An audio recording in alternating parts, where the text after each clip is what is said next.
একটা মানুষকে যদি আল্লাহ নিয়ে যেতে চায়, তাকে কোনো দুনিয়ার মেশিন আটকায় রাখতে পারবে? তার নিঃশ্বাস চলবে মেশিন দিয়ে কিছু?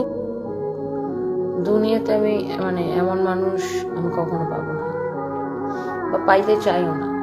শাহাদাতের শেষ সময়ে এসেও কত বড়ি স্বর্ণ বিক্রি করতে হয়েছিল রুবায়েত ফাতেমা তনিকে। কত রাত চেষ্টা করেছিল তার স্বামীকে বাঁচানোর জন্য শেষ পর্যন্ত। আজকের এই ভিডিওতে সেই বিষয়ে বিস্তারিত তুলে ধরব।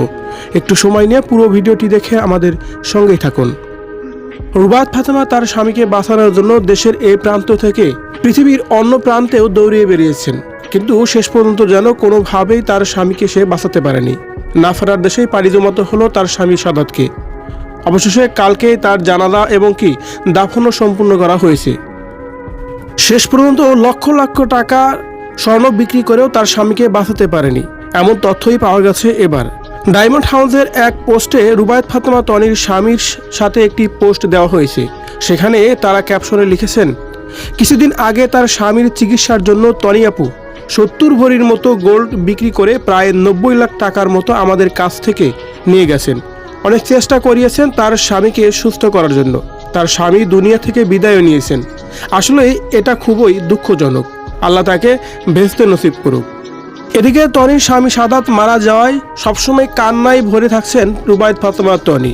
ফজরের নামাজ পড়েও তনি তার ফেসবুক পেজে একটি পোস্ট দিয়েছেন। পোস্টের ক্যাপশনে তিনি লিখেছেন, সকল দায়িত্বের ভার আমাকে দিয়ে তুমি কেন চলে গেলা? আমি এত ভার কিভাবে বহন করব? তুমি তো অনেক দায়িত্ব নিয়ে সবসময়ই চলতা। নিজেকে কিভাবে মানিয়ে নেব আমি? কোনো কিছুতেই যেন তোমাকে আমি ভুলতে পারছি না।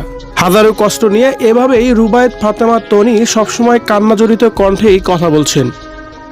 ঠিকমতো খাওয়া দাওয়া কোনো কিছুই করছে না রুবায়েত ফাতেমা তনি।